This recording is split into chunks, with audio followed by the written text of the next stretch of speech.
It's been a rough 50 days. 50 days Joe Biden's been president. Man, he has not had a good time of it. We have a big crisis on the border. We're going to dig into that. And a couple countries you're not thinking about, Venezuela and Cuba. What's going on down there? All that's coming up next on I'm Right.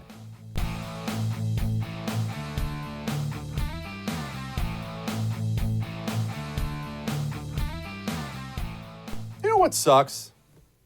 Leadership matters. And maybe you like that. I hate it. I've always hated it. I've told you that old saying on the show before. I didn't come up with it, although I'll take credit for it because I don't know who came up with it. It's better to be an army of donkeys led by a lion than an army of lions led by a donkey. Leadership in this life is really, really, really important. In your business, in your country, in your military, in your church, in your whatever the case may be. Whoever is leading the show matters. You and I love politics and hate politics, if we're being honest. It's kind of a weird relationship, but why?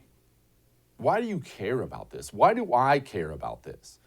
I do the same things you do. Wake up in the morning, let's see what's going on out there. Why? Because it's really important. We are blessed. You and I, we are blessed. We reside in the wealthiest, most powerful country in the world. It's the best place in the world to live right now. Nowhere else you'd rather be. Who leads it really, really matters. It's extremely important, not just for us, for the world, who's in charge. That's why we care. I like dealing in politics because the stakes are high. I had a conversation with another media friend of mine this morning, and we were saying, people complain about doing political media. Sometimes they get burnt out and whatnot, and I get all that. I'm not talking on anyone for that, but we were talking about how terrible would it be if you only did movie, radio, or TV, or sports. Look, sports is a great example because I love sports. Sports, radio, and all that other stuff. You have to show up every day if you're doing what I do and pretend like something really important happened.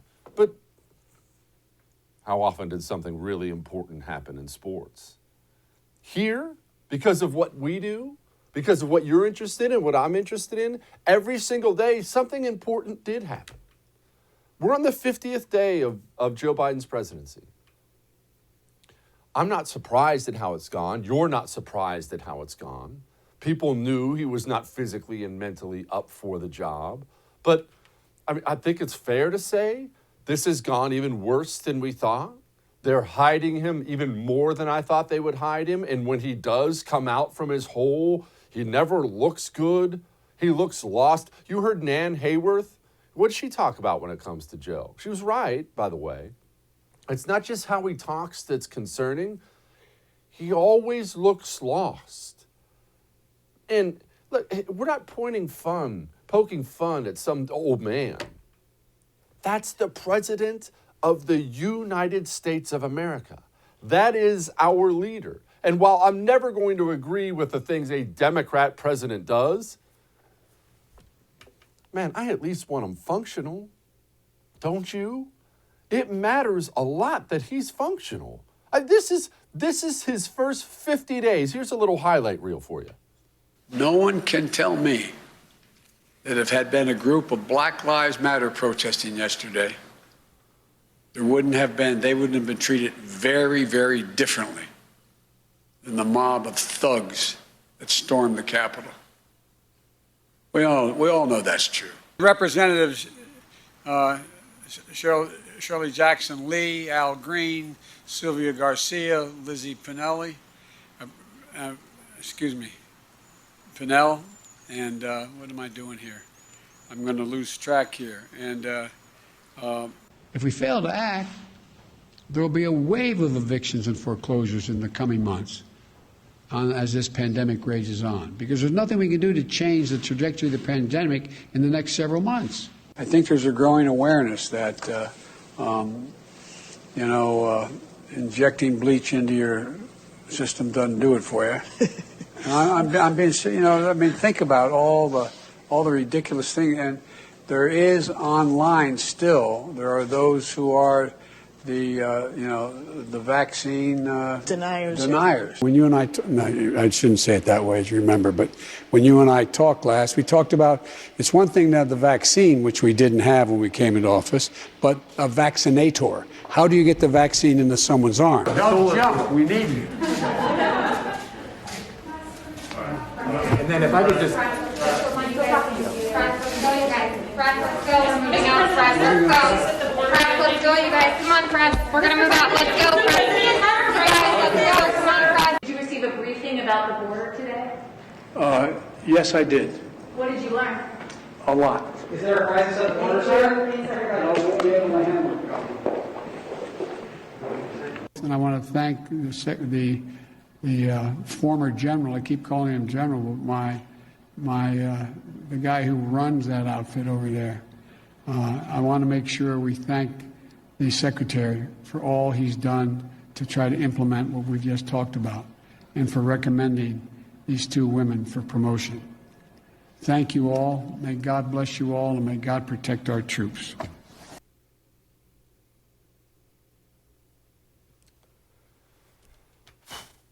That's 50 days.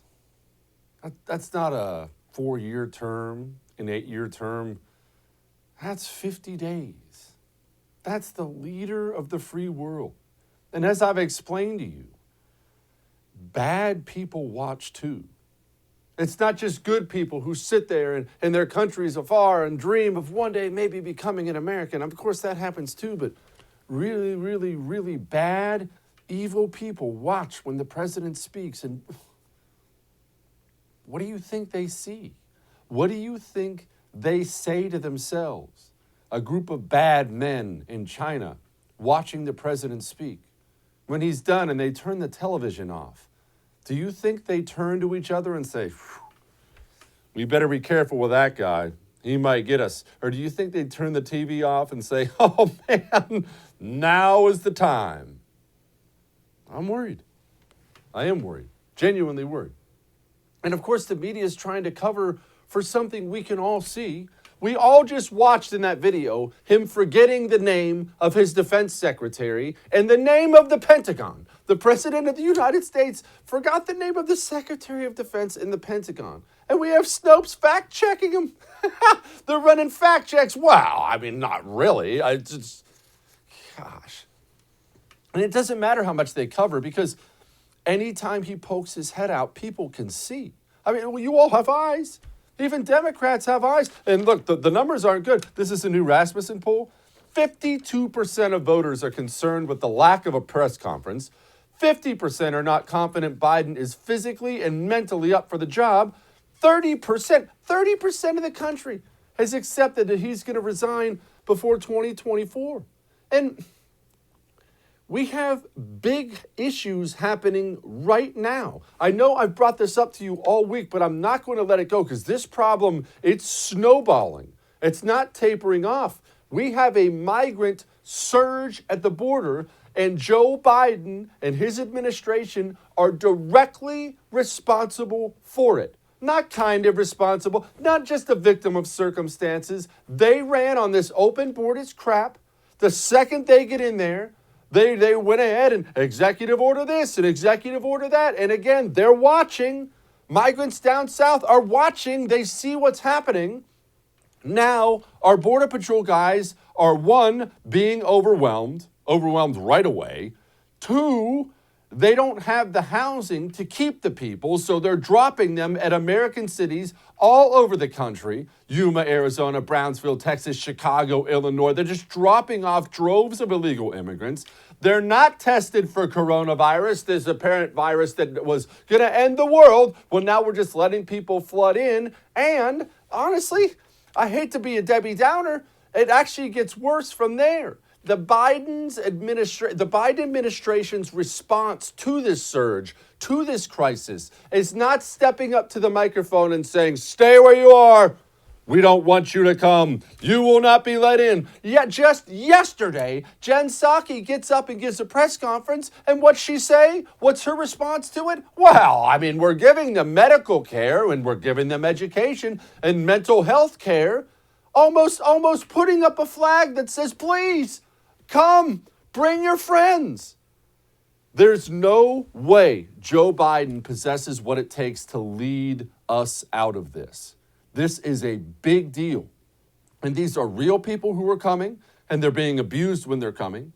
And there are real Americans, more importantly, because we have to watch out for America and Americans first. More importantly, there are Americans across the country who will be hurt by this, by employment, with disease. People never talk about that. With hospital closures. Do you know why there are so many hospital closures near the southern border? Would you actually like to know why? Has anyone ever told you why? Allow me to tell you why. Because illegal immigrants use the emergency room system as just a family doctor. Because they don't have health insurance, obviously. And we have laws in America that say you must treat illegal immigrants when they come in. Yeah, that's right. So hospitals are constantly giving out medical care that they're never compensated for because as soon as they give it out, poof, illegal immigrant is gone. I had a buddy on Border Patrol, I'm not going to go into where, show up at the hospital one time in his Border Patrol uniform just to see a friend. His friend had a baby, just showed up at the hospital to see a buddy, shows up in the middle of the night, walks in the emergency room. The emergency room is full. Goes in, sees his buddy, said he was in there for 5 minutes, kissed the baby, everything looks good, walks back out, emergency room, empty, as soon as they saw the uniform. The costs for this are high. They're putting those kids with your kids. How bad is it? Well, here are the numbers. 100,441 attempted crossings in February alone. That's the highest since 2006. 29,792 unaccompanied children. Some of the centers are up 500%. Arrests down 60%. I forgot to mention, on top of all that, we have this organization in the United States of America. Maybe you've heard of them. It's called ICE. They're the guys actually charged once the illegals come in with rounding them up, going around arresting them. The Joe Biden administration kneecapped ICE. They don't even have the authority to do that now. We're being flooded. We've taken away our ability to kick them out. And this is the kind of messaging we have. You keep repeating, this is not the time to come. Will there be isn't that sending the signal that there will be a time to come? Just wait. Well, first, to be clear, even these unaccompanied children who come across the border, who we've talked about, we want to keep safe. We want to ensure they are in shelters where there is access to educational services, legal services, health services. When we say it's not the time to come now, the reason is we are still digging our way out of a dismantled, immoral, and ineffective immigration policy that was being implemented by the last administration. We're not trying to close our borders. We are trying to create an effective, moral, humane system. It's going to take some time to do that. We're not trying to close our borders? They just come out and say it now. And you heard what she said. Giving them schooling, medical care, mental health care. Oh, but don't come yet. No. You just told them to come. Gosh. All that may have made you uncomfortable, but I'm right. Now, I'm not your dad. I'm not going to do that thing where I lecture you about you need to quit dipping.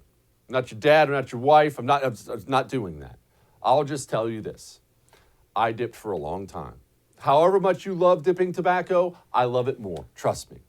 And I needed help to quit. I didn't even want to quit, I just knew I had to.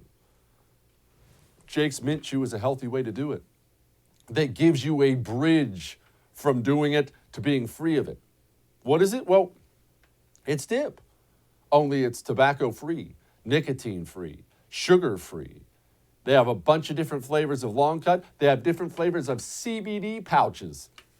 Fits right there in your lip. Really takes the edge off. If you really want to quit, go to Jake's Mint Chew. Jake'sMintChew.com. Use the promo code Jesse. That's JESSE. Gives you 20% off. We'll be back.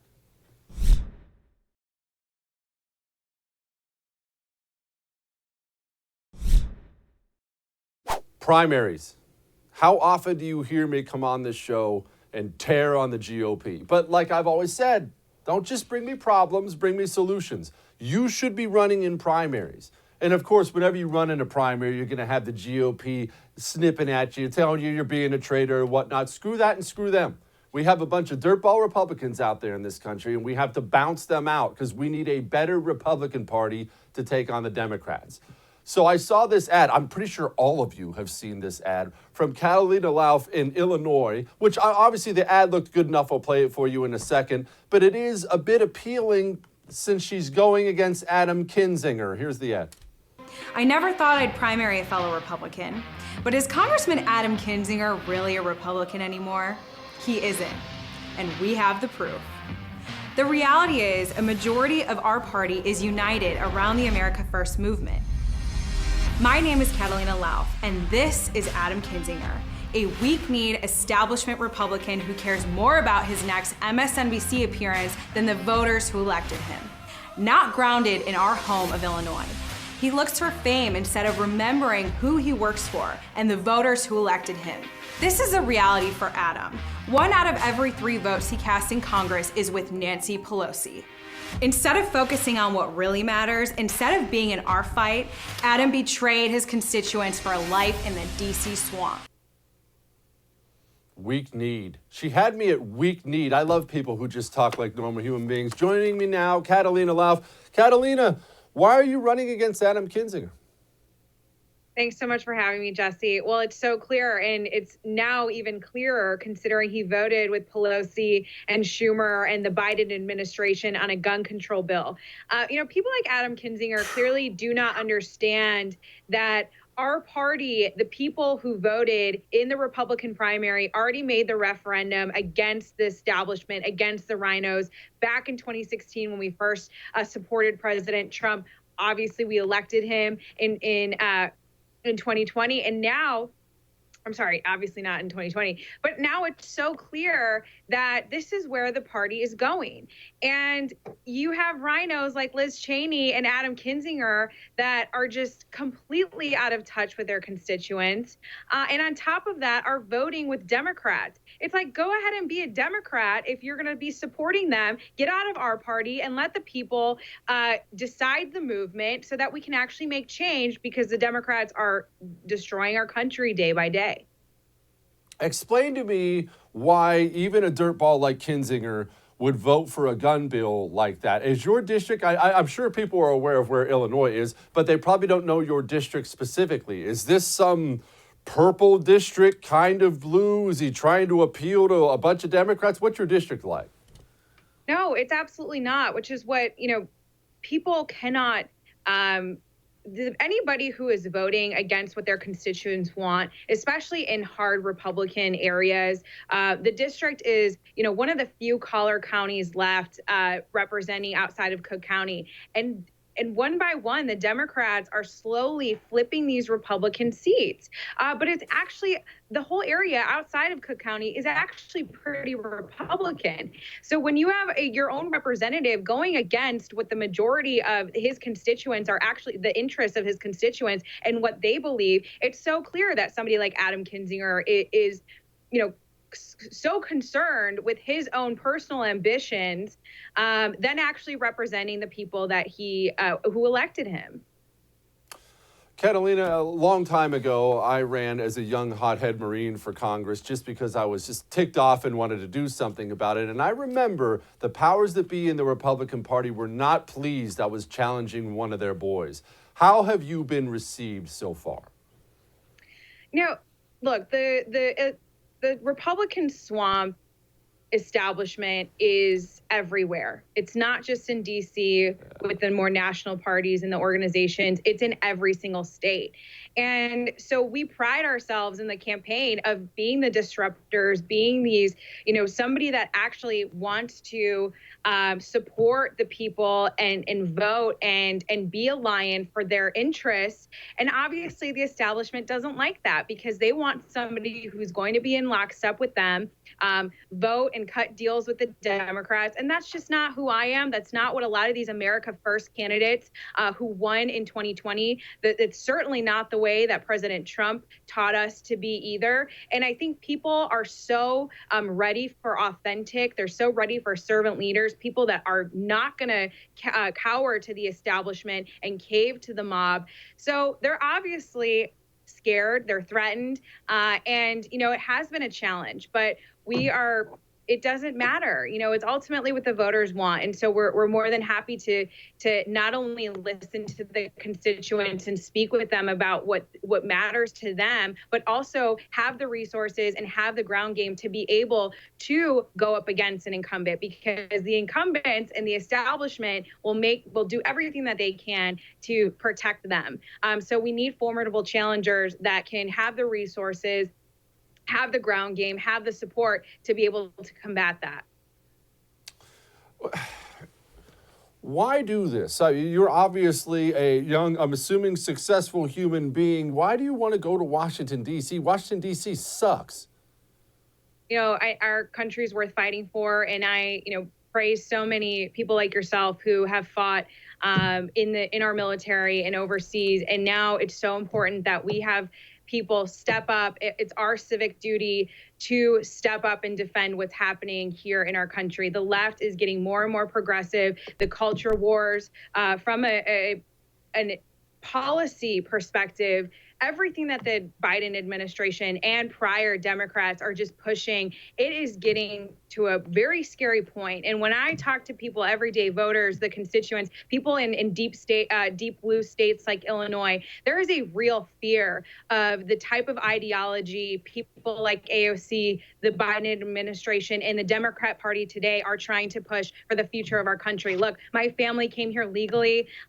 We come from the private sector, small business. I'm an everyday American, and it takes real people, everyday Americans now, to step up. It's our civic duty to defend the values of which our country was founded upon. We need to defend our country within, and that's why I'm doing it. And I'm so proud to do it. It is not easy, but it is worth it. What's your favorite food? Oh God, pizza, Italian beef, all right. military. All right. With meat on top, it's not one of these woman vegetarian pizzas, right? It's like meat on top. Gosh. You know what? I'm more of a cheese gal, but I'm not a vegetarian. Oh. Catalina Lauf, where can people go? What's your website? CatalinaForCongress.com and Catalina Lauf on all social media platforms. Thank you. Have a good one. Good luck. Thank you. Now, I understand that home title theft is not exactly on the front of your mind. And full disclosure, it was never on the front of my mind, ever. I didn't know it existed. If you had asked me, let's see, it's been about a year now. If you had asked me about a year ago, I would have said, oh yeah, my home title, it's in the bank vault. It's just a piece of paper, right? Your home title is not a piece of paper. Your home title is online now. It is an online world, and it is vulnerable. Anything online can be hacked. That's way out of my technological capability, but apparently it's easy for them to get your title. That's how easy it is. And it's easy for them to forge your signature on it. Now, what do they do with it from there? They go take a loan out against it, a big one. They take the money and run. Guess where those bills start going? You. And your home insurance will not pay this back. At best, you will have to spend tens of thousands of dollars with a lawyer trying to get the loan unwound. At worst, they're going to knock at your door and kick you out of your home, unless you have Home Title Lock. Home Title Lock will shut it down the second they detect tampering. Go to HomeTitleLock.com. Use the promo code RADIO. That gets you 30 free days of protection. We'll be back. We need some intelligence on this show. We're certainly not getting it out of me, so we need it from other people. That's why we're going now to Dr. David Grantham. He is the author of the book Consequences, An Intelligence Officer's War. He's also a senior fellow at the Center for a Free Society. What's going on in our military? Well, there's changes in perspective, changes in obviously administration. So right now we face a laundry list of foes and adversaries that are not operating like they used to. And I think our military is built we're always fighting the last war. So I think some of it's philosophical, but I think a lot of it's just structural. We really do have to adapt to the new landscape, the new threat landscape, which isn't necessarily state actors. It's networks, criminal organizations, criminalized states like Venezuela. That's the landscape now, and the military is going to have to be responsive to that. In what ways are we behind? I mean, I know about how good our fighting force is and our equipment and stuff like that is, but as you mentioned, we're fighting the last war, which is the norm. Countries have done this in the history of mankind. In what ways are we behind? Well, I think the flexibility and our focus is probably the two things. Flexibility meaning we really do have to be responsive to networks that blend licit and illicit activity. We have to be responsive to criminal states who, like Venezuela, who doesn't have the capability to go toe-to-toe with us, but they're quite capable and quite effective with asymmetric warfare, using things like migration, as we're seeing now, using drugs to combat their adversaries like the United States. And never mind, they're essentially underwritten by China, Russia, Cuba. So that's one thing, is being flexible to those things. And then, the security posture in general is going to be more localized as we go forward. Like right now with the migration stuff on the border, national security issues are becoming local issues. That's going to be difficult for the military to respond to. You can't restructure the military to occupy states. States are going to have to take a greater role in what used to be an almost have to take a greater role in understanding how that affects their local communities. Okay, when it comes to a bad actor like Venezuela, I've heard this story before about how they're involved in migration. Would you mind, as best you can, laying that out for people so they can understand that? Because that doesn't make sense to a lot of people. Yeah, the concept is really, it's called forced migration. Some people characterize it as the weaponization of the needy.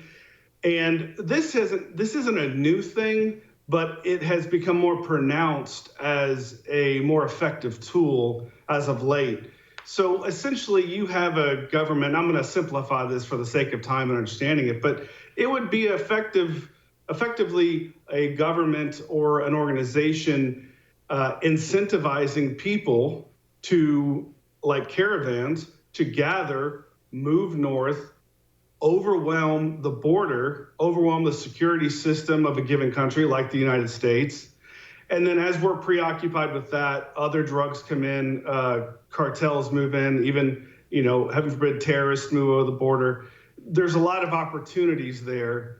So the use of people to overwhelm your adversary is not a new concept, but it's something that is coming back around.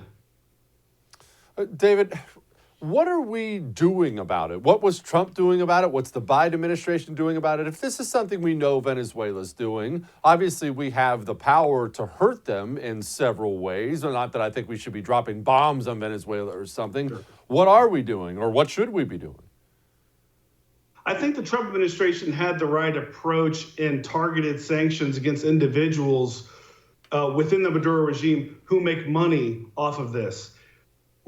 There is a philosophy behind their structure, their ideas, and it's not something that's isolated to Venezuela. We call it the Bolivarian Threat Network, and this is connected through Cuba, Bolivia, Nicaragua. There's several supporters of Venezuela. So they present a threat in that they can remain in power so long as the finances and the revenue keeps coming in. And I think the Trump administration intended as best they could to target those sanctions while trying to avoid, harming the Venezuelan people, which, mind you, 5.5 million Venezuelans have left since 2014. They're estimating within the next year or two, 8 million will leave. That will eventually come north, and that's something we're have to face. But the Trump administration tried that, and while I think that is as effective as you can, it's got to be a regional strategy. And the Trump administration, I believe, also tried that, and to less success, I think, than the targeted sanctions. You have to get the region on board. You have to get these countries around Venezuela on board. Colombia has been a big supporter of the U.S. in this effort. But frankly, when you have, several countries that still support the Venezuelan regime, it's going to be very hard to move them out. I think people will be surprised to hear you bring up Cuba more than once. People just don't think about Cuba anymore unless you're talking about the 1960s. Fidel Castro is gone. What's going on with Cuba now? Cuba's in a tough spot in some ways because they have a codependency. First, with the Soviet Union. Obviously, Soviet Union went away. That codependency shifted. Now it was when Hugo Chavez came to power in Venezuela in '99, their codependency became that with Hugo Chavez. And now with Hugo Chavez passing away, Maduro being in charge, and Cuba losing a lot of access to the valuable resources Venezuela could provide when it was a functioning state, has now put them in a precarious position where they're now others are capitalizing on that need for codependency, such as China, Russia, and Iran. And the problem with that situation in Cuba, very much like Venezuela, it is the threat they present on an asymmetric scale, asymmetric warfare, but it's also who they're introducing into the region, who's able to capitalize on their needs. We see it during COVID. I mean, China rushed in with all kinds of COVID supplies and quote unquote medicine. It was soft dictatorship. There was never an intent to truly help Latin America so much as get a foothold in Latin America, making them dependent on the Chinese. So, I mean, it's kind of a very broad and big answer, but the point is there's codependency among these nations that are adversarial to the United States and these regimes that are adversarial. And what that does is that introduces countries that actually could, in a way, go toe-to-toe with the United States. And I know this, I don't want to get too deep in the weeds, just one final thing. What does China get out of Cuba? I mean, I get that China wants a foothold everywhere it can. What does Cuba actually bring China? Anything significant? That's a good question. Well, I think logistically, it's a prime location. I think Cuba's always been a prime location. They've had sugar, obviously, tobacco, and the Soviet Union supplied or relied on that sugar for a little bit. But I think it's primarily location, and after that, it begins with relationships within the region. Cuba is for their ideology, they are the big kid on the block. Hugo Chavez wanted to model himself after Castro. Those in the region that subscribe to the Bolivarian way of thinking, the socialist centralized government way of thinking, Castro is kind of the idol for the nation. So in one way, it's practical logistics. In another way, it's influence. Cuba could get you in the door in places where you may not be able to just walk into. All right. David Grantham, thank you so much. That was a wealth of information. I appreciate you. Well, thanks for having me. Told you we had smart people coming. Hang on.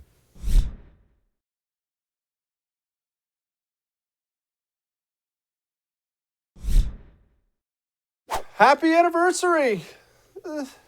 Kind of. In case you're wondering what the anniversary is, this is the 1-year anniversary of them turning out the lights on the world for coronavirus. Yes, that's right. It's our 1-year anniversary of worldwide panic.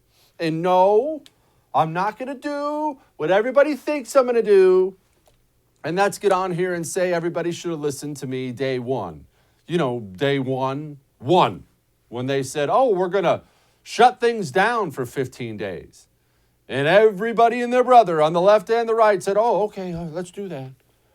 And I stood up and said, I'm sorry, what? What do you mean shut things down? You don't just turn an economy on and off, for one. Two, you don't have the freedom to shut people down. This is not, wait, what? And I felt like I was losing my mind. Yeah, that was day one. And 1 year later, you see the destruction we have. But I'm not going to do that. You know, I love to point out when I'm right, but I'm not going to do that now. I am going to do this. Let's take this 1-year anniversary to look back on everything that happened, everything that came from it, and let's learn a lesson. 1, the system. When the system gets its momentum going to convince you of a gigantic lie or a gigantic panic, it can be very, very, very, very, very difficult to stand up against said panic. Let me tell you, if I hadn't been, if I'm not an unthinking, unfeeling sociopath, there's no way I could have stood up to the heat that I got from saying, we're not shutting down anything. What? No, go get some answers and come back to me. But that's easy for me to say because I don't have a soul. You do have a soul. But next time the system tries to sell you on mass panic, you have to think this way, you must do this or everyone's going to die, you don't have to fall for it. In fact, if they're all saying one thing, next time that happens, and it will happen again, I promise you, the next time they're all saying one thing, you say something else. Or just pause. Don't jump in with the mob and run away and panic. The sky's falling. Just stop and think. Ask yourself, does this make sense?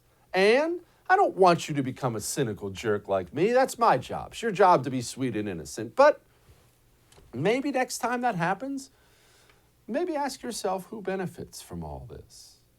Who benefits from all this?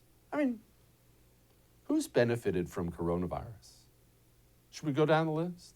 Well, it's not even arguable.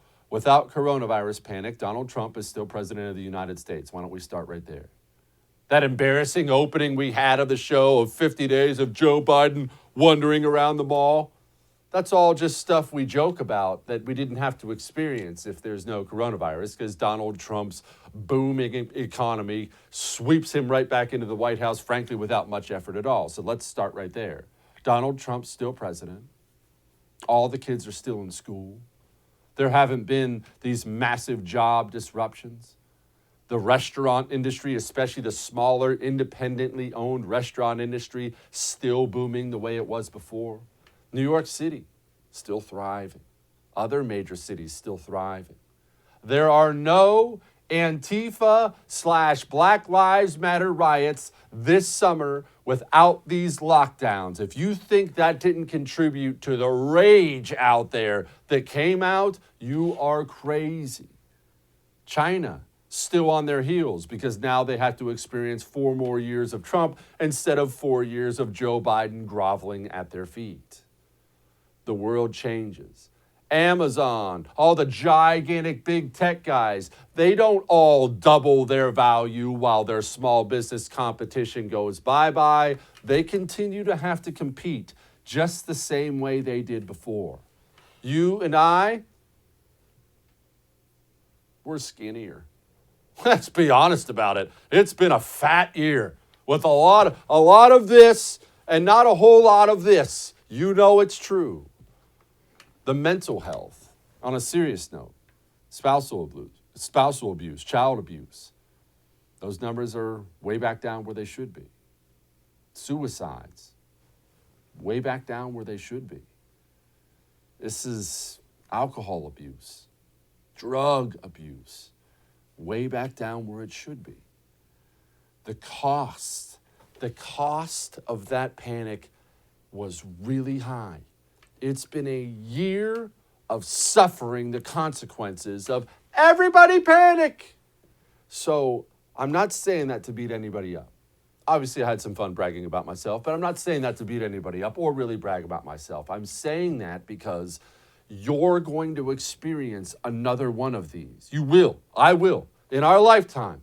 The whole system, Hollywood, the media, the Democratic Party, 95% of the Republican Party, everybody and their brother, the government, the bureaucracy, they're all going to tell you, you have to do this or everyone's going to die. And the next time they do that, you sit back and say, no, I don't believe you. Let's calm down and figure it out. All right, we got more for you. Hang on.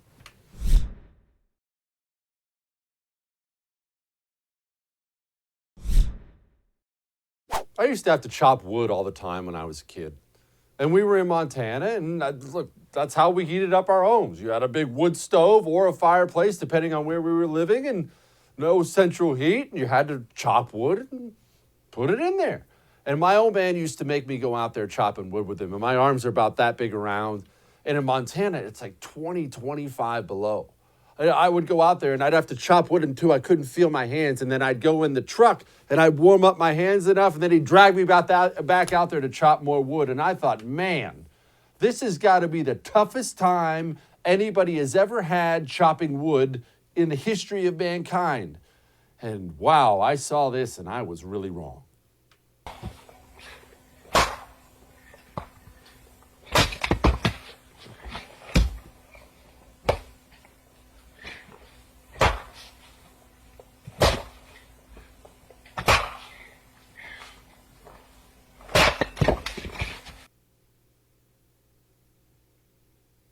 That's amazing. Well, all right. So I had the second hardest time. I'll see you tomorrow.